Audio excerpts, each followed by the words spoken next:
Police say the best way to protect yourself is to close your garage door at night. Make sure you lock your car doors, and as an extra precaution, take your opener inside with you. There'll be 2 Purple Heart community signs posted in Stearns County. One here at the Stearns County Service Center,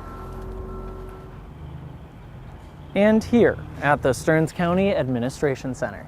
Buddy the Turtle has traveled all the way across the state, but this little hitchhiker's journey isn't over yet. After yesterday's special session, officials from South Dakota Game, Fish, and Parks are going around cutting these cables, turning this public notice into public access. But it's more than just a clothing drive. They're also looking for everyday essentials like Kleenexes and children's toiletries.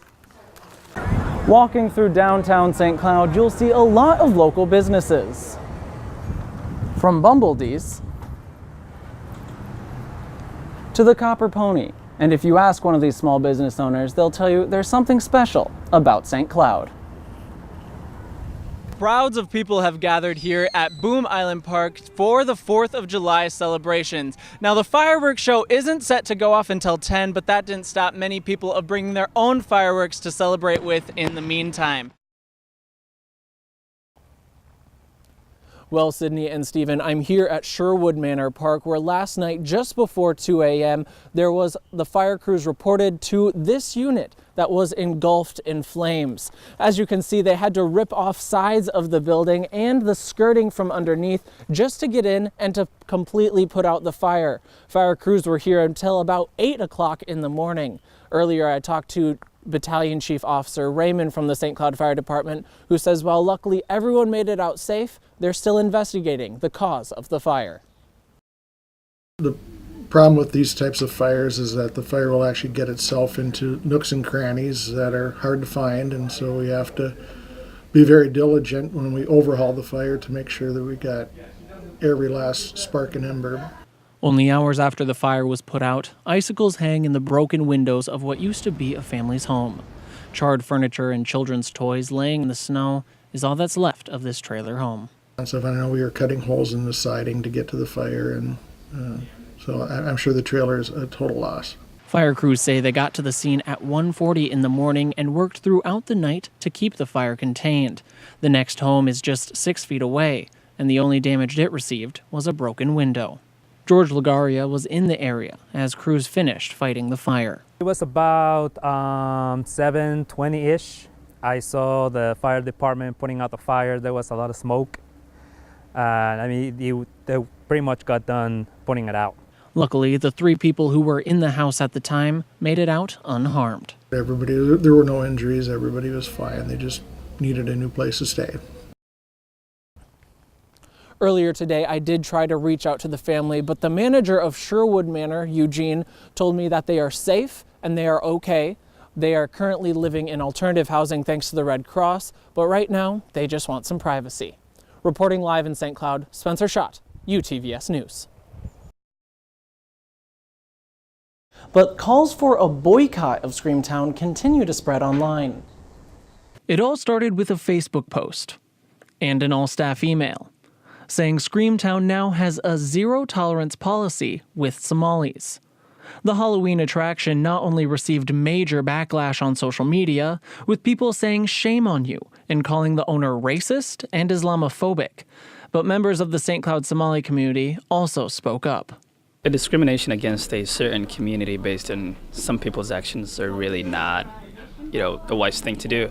In fact, Somali student Ifra Hassan was planning on going to Screamtown with her friends.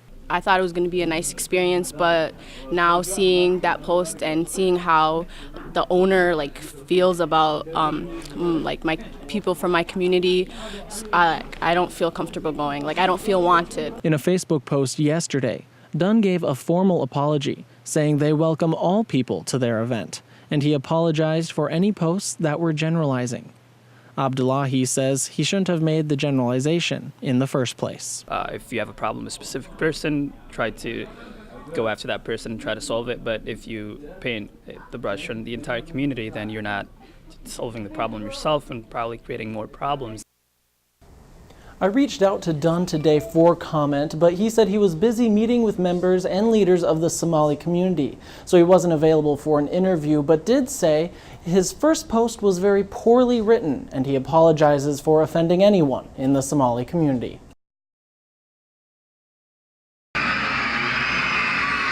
With screams of excitement, laughter, and applause, it may seem like these students are just having fun, but they are also learning an important lesson.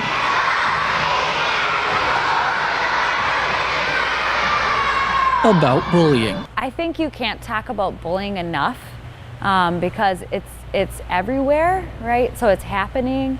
And so the more that we can educate our students, and the more that we can talk and having them understand what is bullying. During the program, Vikings players call in and teach students what to do if they see bullying. Hey everyone, my name is Adam Thielen, and I'm a wide receiver for the Minnesota Vikings. They also get the chance to participate in activities that explain the impacts of bullying in a new way. For example, what do you usually do when you go home from school? Afterwards, students have a new understanding of what bullying really is. Bullying is never good, no matter under no circumstances, and no one ever should do it. So you can't get bullied, so it's bad if you can get hurt by bullying. Today's host, Vikings cheerleader Emma Hess, says it's events like these that really get through to the kids. You know, there's players in the program who call in, and I think hearing it from such big role models like players and cheerleaders, and having Victor at the show just has another level of impact on the kids. In St. Cloud, Spencer Schacht, UTVS News.